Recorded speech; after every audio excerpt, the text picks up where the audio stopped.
Kumusta mga kateki? Have you been trading Forex? I would say that trading Forex is one of the lucrative business there is, but could be the most disastrous if not done properly. Sa Forex trading nga mga kateki, pwede kang kumita ng malaki consistently. And one of the most profitable strategy is trading the news. And kung paano nga natin matitrade yan, just watch this video.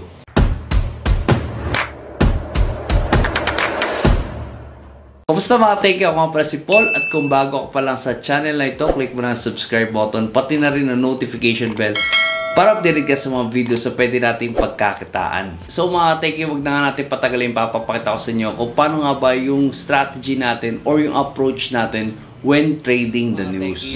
Punta muna tayo dito sa forexfactory.com. So this is where we can check the news, yung mga upcoming. Yan, so pakita ko lang kung paano natin ito nina-navigate. So pwede tayo mamili ng mga dates dito. Let's say for example for the whole week. Ayan, so pwede nyo siyang i-highlight sa ganyan and then just click apply settings. Yan, so lalabas na nga yan. And depending sa currencies na tinatrade nyo, you can filter it here. Ayan, so you can just check for the high impact news and the mid impact news, which is the red and orange. So yan lang talaga yung nakakapagpa-move ng market. And let's say currencies, kung ano yung gusto nyo yung currency na sundan. And so let's say we just want to check yung USD, no? So apply filter, and then from here makikita nyo lahat ng high impact and mid impact news na upcoming and also yung mga lumabas na. So here we're going to check yung news about the USD and the non-farm employment change. So this is one of the most awaited news among traders, and yung mga kasabay nga nito is also very impactful when it comes to trading, especially when you're trading USD JPY and everything related about USD, Euro USD, or even gold. So we are actually trading gold, and in order for you to anticipate or check and kung ano nga ba yung magiging move ni gold, so in the next few days or even weeks, it really depends on these high impact news sa USD, no? So here, since sabay-sabay sila 9:30 PM, so this is Philippine time already. Ayan, so 3 high impact news, or 3 high impact news, and mixed yan, no? So pero ang pinaka nangingibabaw dito is yung non-farm employment, and which is against or down sa USD. So kung makikita nyo naman, this is in red, diba? So when checking the news, you need to check the actual data. If red, then it's against the US dollar, and if it's green, then it is favoring the US dollar. So since this is a US high impact news, no? And with regard to that, since USD and gold is inversely correlated, which is I can explain further, but we can have a different video for that. But for now, we just want to say that it's inversely correlated. So if the actual data is against the US dollar, then we can expect na yung gold is pataas. So this is why it's really important, kasi fundamentally, yun talaga nagmo-move ng market. And so we go to the charts, no? Okay, so mga teki, before the actual news, what we need to do is be patient. And so that's really important, because the whole day, since this is the most awaited news, the NFP, they are expecting a volatility. Yan. So the rest of the traders, investors, they are just in a wait and see mode. Yan. So there's going to be some movement. And so kung makikita nyo, this is 2863 and it's going up. It went up to 2870. Very minimal yan with gold. So that's just $7 move, and it's been going on for the whole day, no? So since they are expecting or they are anticipating the news later on, so what we need to do is be patient, and so we don't want to jump in.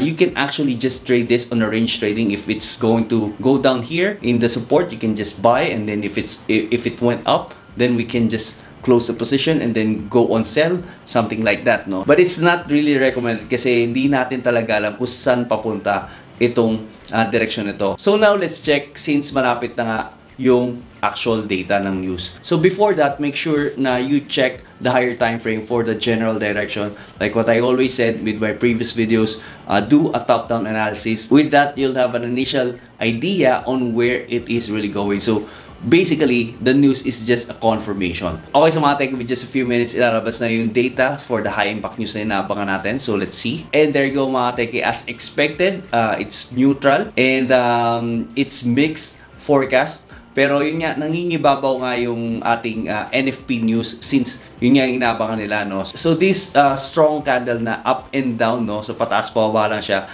We don't want to jump on that kasi napakalaki ng galaw na yan. And i-stop loss lang tayo dyan, no? So what we need to do from here is that we need to find the right entry. So given the data na weak USD for the NFP news, we have a hint na it's gonna go up. No, so we have a bias for buy. Kasi that's the most important news from all those na nilabas. No? Even though tatlo sila na high impact news, one of them is the most awaited and anticipated. That's what we are going to follow. So from here, so even though we have a bias of buy, general direction, time frame, pataas siya, pero yun nga, we don't want to jump. We want to wait further. And ano ba hinihintay natin? We need to wait na mag-die down muna or mag-lie low muna yung volatility bago tayo mag-enter. So, we need to check further for the structure since we are on a 1 minute time frame. So, let's just check yung support, no? So, let's draw some support lines here. And so basically, we are using the support and resistance levels based on the previous movements nitong gold bago yung news, no? So, we are going to put our support here and this is going to be our resistance level. So, we can check for further movement. Let's see what will happen. Okay, sa mga take, as you can see, yung support level na-break siya. But at the same time, it was rejected right away. Ayan, so makikita nyo, 3, 4 bullish candles rejected and it went up to the resistance levels right away. But here, we don't want to jump in still, no? So, kasi hindi pa rin ito nagda-die down, hindi pa rin naglalaylo yung volatility. So, it's just a few minutes from the actual data or yung news, no? So, where do we enter from here? Ideally, near the support level, no? So, even though this is our support level na na-break niya lang, no? So we can actually just go here in the support level, even here, no? Kahit dito lang tayo mag-enter, it's okay. So, let's see if it's going to be in the right condition. Okay, sa mga tickets, you can see respected in support line natin, support zone natin.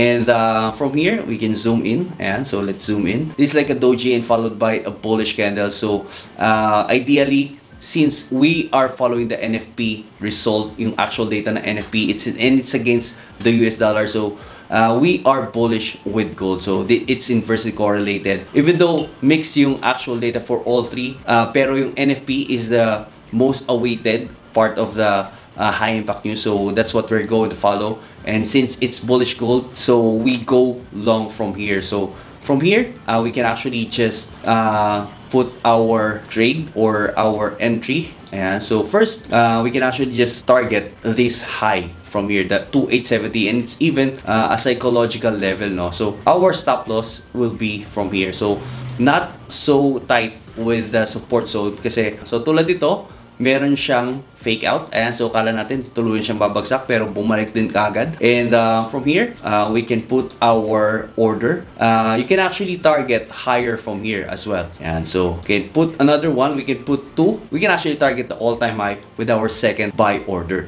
So 2 options. You can actually put 1 and just partially close when it hits this and then trail stop all the way here, or you can put 2, no? So kapag ka naglagay ka na isa, and you can set the target profit and then it will automatically hit this or this one. Yeah, so let's see if it's gonna go up. Okay, so mga techie, this is ratio, no? So 1:1 and the other one is 2, and it means tumaya ka ng piso, you'll get 1 kapag tama ka. If not, you'll lose 1. Okay, so malapit na nga matamaan yung ating target profit, and there you go. It went up. So this one is closed already. Ayan. And we can actually check the other one. Ayan. So we can trail stop. Okay, so mga techie, it's going up, and basically we can do a trail stop from here. We can actually move our stop level sa break-even zone or even in a positive level para kapag nag-reverse gold, we still have a profit. And what's good about trail stop is that we can actually milk the market as it goes higher. We are also gaining from that position. Okay, so not unlike the first one na hit na yung target and it's close. As long as it goes up, we have a gain position. So let's see if it's gonna hit our target. You can actually put your stop loss from here on the break even and also from here, no? And there you go mga teki, na-hit nga yung dalawang TP natin, no? Take profit natin. So that's a very profitable trade given the lot size. So but even if you put 0.01 lot size from here and you entered here at 2,861 and you go all the way from here sa 2,881, so that's a $20 profit. So multiply nyo lang if you are using 0.02, that's $40, and if it's 0.03, that's $60.